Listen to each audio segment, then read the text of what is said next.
Дәулет Нұрболатұлы, дене шынықтыру бұқаралық спорт академиясының сеньор ректоры қызметін атқарамын.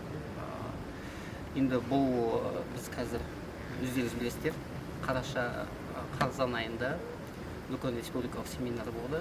Бұл соның жалғасы.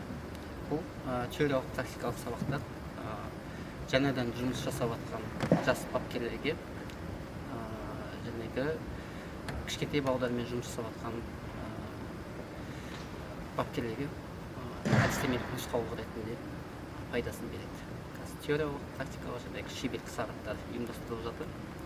Бұнда Қазақ күрес ассоциациясы есімен қолдауымен екінші біздің дене шынықтыру академиясы және сол дене шынықтыру академиясындағы Қазақ күрес отделениесінде жұмыс істейтін оқитын студенттер, одан кейін біздің серіктес мектебіміз Бином мектебі, содан кейін жергілікті бапкерлер Астана қаласында. Осы семинарды ұйымдастырар кезде шетелде мынандай екен, енді қазіргі әлемдік күрес державасы болып саналатын Жапон елі болса, Жапон елінде мың жерден олимпиада чемпионы болсын да, мықты жұлдыз спортшы болсын да, спорттық мансабын аяқтағаннан кейін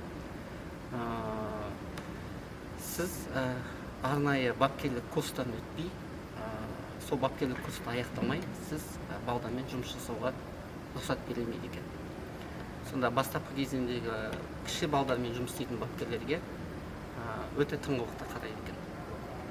Қазіргі шетелдік тәжірибелер.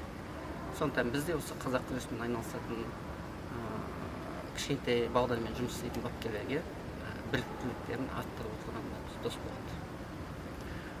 Тағы да бір айта кететін жағдай, енді Европаның школасы бар, Россияны айтсақ болады, Ресей елін. Оларда күреске 5 жастан бастап баулайды екен. Енді физиологиялық тұрғыны айта кетсек болады, 6 жаста баланың мына жамбас бұлшықеттері, арқа бұлшықеттері қарқынды дамитын кезең екен. Сол кезде олар күреспен баулып, оны дамытады. Енді олардың тәжірибесіне қарасақ, 4 айдың ішінде жаңағы база дейді ғой, базовый күрестің негізгі элементтері 4 айдың ішінде дайындап тастайды екен. Сондай тәжірибелерді базасы дұрыс қойылған балуан болашақта бізге үлкен жемістерін береді. Жас мамандарға, балдармен жұмыс жасап жатқан мамандарға енді шетелдік тәжірибені сүйене отырып, олар 4 айда негізгі базасын қойып жатса, біз жоқ дегенде 6 ай мен 1 жылдың арасында негізгі базаларын, күрес негізін қойып берген дұрыс деп ойлаймын, ұсыныс тастаймын. Оған бірінші не жатады? Бірінші әрбір спорттың өзінің жаңағы стойка дегені бар. Біз жаңағы қазақ күресін балуанның тұрысы. Екінші тепе-теңдікті сақтап қозғалысы. Одан кейін жүкпен және жүксіз. Одан кейін акробатикалық элементтерін енгізіп, содан кейін қозғалмалы ойынның элементін қолдану арқылы әдіс тәсілдерді үйренеді. Тәрбиелік маңы, мен енді өзім осы педагогика саласында көп жылдар қызмет атқарып келе жатырмыз. Спорт саласында басқа спорт түрлерінен қарағанда қазақ күресінің балдарды біраз ұлттық құндылыққа сүйене отырып, жақсы ұрпақ тәрбиелеп шығуға болады. Сол осы мәселелерді шешу үшін осындай курстар ұйымдастырып жатырмыз ғой. Енді қазіргі күнде бізде жолығып жатқан мәселелер, ол бірінші жаңағы бапкерлер базаны дұрыс қоймай жатып, баланы ол постсоветтік кеңістік кезінің бәрі барша проблемасы отыр, мәселесі отыр. Ол баланы дұрыс базасын қоймай, бірінші оқу жылын аяқтамай жатып, ол балдарды көбінесе жарысқа шығарып алып кетіп жатады. Кішкентай балдарға жарыстардың көп ұйымдастырылуы шамадан тыс.